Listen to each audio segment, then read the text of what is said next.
Hi மக்களே, மேக சந்தேசம் serial இன்னைக்கு எபிசோடு பார்க்கலாம். பூமி மாடி மேலே நின்றுட்டு இருக்கும்போது சிவா கீழே கார்டனில் நின்றுக்கிட்டு பிந்து கூட பேசிகிட்டு இருக்கான். இனிமே ஒன்றும் ஆகாது, ஏன்னா பூமி அக்காவுக்கு தெரிஞ்சிச்சு, தெரிஞ்சாலும் அக்கா வந்து முடியாதுன்னு சொல்லிட்டாங்க அப்படின்னு அவன் சொல்லி புலம்பிகிட்டு இருக்கான். இதை பூமி பார்த்து என்ன இவன் அழுதுகிட்டே பேசிகிட்டு இருக்கானே அப்படின்னு பார்க்குறா. அதே சேம் டைமு லேப்டாப்போடு எடுத்துகிட்டு வந்து வெளியில் உட்காந்துடுறாரு ககன்.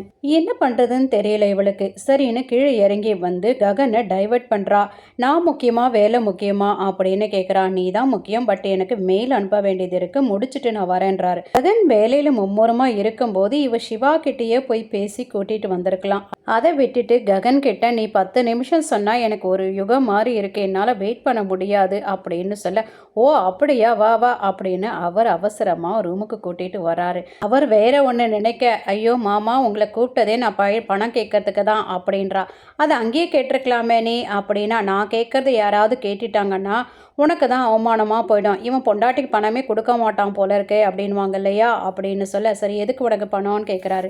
எல்லாம் கல்யாண பொறுப்பெல்லாம் எங்கிட்ட விட்டுட்டீங்க, அப்பப்போ உங்ககிட்ட பணம் கேட்க முடியாது, அதனால் பெரிய அமௌண்ட்டாக கொடுத்தீங்கன்னா எல்லாத்தையும் முடிச்சுட்டு நான் உங்களுக்கு கணக்கு சொல்கிறேன் அப்படின்றா. சரி ஓகே, நான் வந்த விஷயத்தை முடிச்சுட்டு நான் போகிறேன் அப்படின்னு ககன் சொல்ல, அந்த டைமு பூர்ணா அண்ணான்னு கூப்பிட்டுக்கிட்டே வந்துடுறா. ஓ அண்ணி கண்ணில் தூசி வீந்துருச்சுமா, அதை தான் எடுத்துட்டு இருக்கேன் அப்படின்னு சொல்ல, சரி சரி அம்மா கீழே கூப்பிட்டாங்க வான்னு சொல்லிட்டு போறா.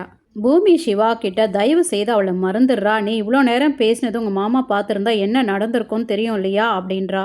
இங்கே மருதாணி சித்தி அபூர்வாவை ரொம்ப சந்தோஷமாக கூட்டிகிட்டு வராங்க விஷயத்தை சொல்கிறதுக்காக.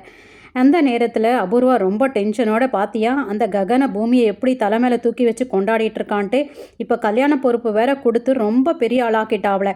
தனித்தனியாக இருக்கும்போதே அவளை நம்ம ஒன்றும் பண்ண முடியல, இப்போ 2 பேரும் ஜோடியாக வேற இருக்குதுங்க, என்ன பண்ணுறதுனே தெரியல அப்படின்னு டென்ஷனாக இருக்க. பாவம் மருதாணி சித்தியோ ரொம்ப அப்செட் ஆகிடுறாங்க.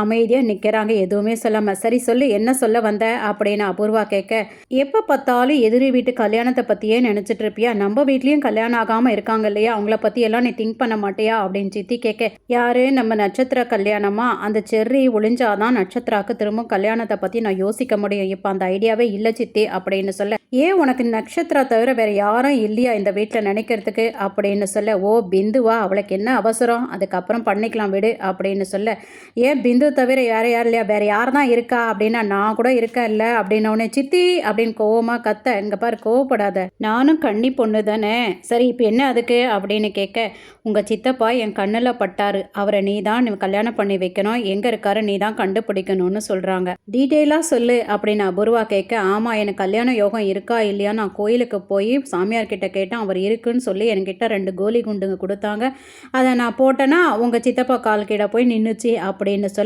அப்படியா, அப்படின்னா கையோட கூட்டிகிட்டு வந்திருக்கலாமே, உனக்கு சம்மந்தம் பேசியிருப்பல்ல அப்படின்னு சொல்ல, திடீர்னு மாயமாக போயிட்டாரு அப்படின்னு சித்தி சொல்ல, திடீர்னு மாயமாக போனவரை பற்றி இவ்வளோ பில்டப் கொடுத்துட்டு இருக்கியே, இவ்வளோ பெரிய ஊரில் நான் எங்கே போய் தேடி கண்டுபிடிச்சி உனக்கு நான் கல்யாணம் பண்ணுவேன் அப்படின்றாங்க. இங்கே சாரதா ககன் கிட்ட பேசுகிறாங்க, நம்ம வீட்டுக்கு வர மாப்பிள்ளைக்கு கால் கழுவி கன்னியாதானம் செய்யணும் இல்லையா, யார் பண்ணுவா அப்படின்னு கேட்க, நானும் பூமியும் பண்ணுறோம்மா அப்படின்னு சொல்ல, இல்லைடா உங்கள் அப்பா அவரை பற்றி பேச வேணாம்னு உனக்கு எத்தனையோ முறை சொல்லியாச்சு, திரும்ப திரும்ப அவரை பற்றி பேசிகிட்டு இருக்க, என்னோட பார்வையில் அவர் எப்போ செத்து போயிட்டாரு அப்படின்னு சொல்ல, நான் அவரை பற்றி பேசும்போதெல்லாம் நீ கோவப்படுறதுனால நான் மௌனமாக போயிடுறேன்டா, இன்னைக்காவது எனக்கு பேச நீ அனுமதி கொடுக்கணும்னு கேட்க, உடனே பூமி சப்போர்ட்டுக்கு வரா.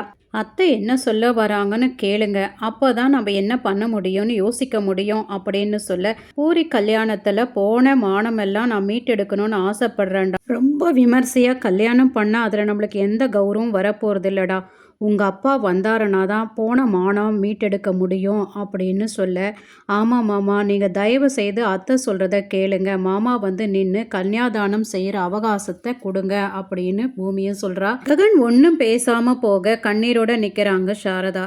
அமெரிக்காலேருந்து வந்த லில்லி கிட்ட அபூர்வா கேட்குறாங்க, உனக்கு எந்த மாதிரி மாப்பிள்ளை வேணும் அப்படின்னு கேட்க, செர்ரி மாதிரி கேர் எடுத்துக்கிற ஒரு பையன்தான் வேணும், ஹைட்டு கூட செர்ரி மாதிரி இருக்கிற பையன்தான் எனக்கு வேணும் அப்படின்னு அவ சொல்லிட்டு போக, இதை கேட்ட செர்ரி காலரை தூக்கி விட்டுட்டு போறாரு. இதை கேட்ட நட்சத்திராவோ, செர்ரி மாதிரியே வேணும்னு கேட்குறாளே, அது எதுக்கு வேற மாதிரி செர்ரியை கல்யாணம் பண்ணிட்டு போக வேண்டியது தானே, எனக்கு பிடிச்சிருந்த பீட ஒழியும் இல்லையா அப்படின்னு சொல்ல, இதை கேட்டுட்டு இருந்த சித்தி ஓடி வந்து, என்னைக்காவது ஒரு நாள் நீ என்ன கேட்டிருக்கியா, அந்த லில்லியை கேட்ட மாதிரி என்ன கேட்டிருக்கியா? சித்தி உனக்கு எந்த மாதிரி மாப்பிள்ளை வேணும்னு கேட்டியா அப்படின்னு கேட்க, அடச்சி இந்த வயசுல உனக்கு கல்யாணமா அப்படின்னு அருவருப்பா பார்க்குறா நக்ஷத்ரா. இதோட இந்த எபிசோடு முடிச்சிருக்காங்க. தேங்க்யூ ஃபார் வாட்சிங்.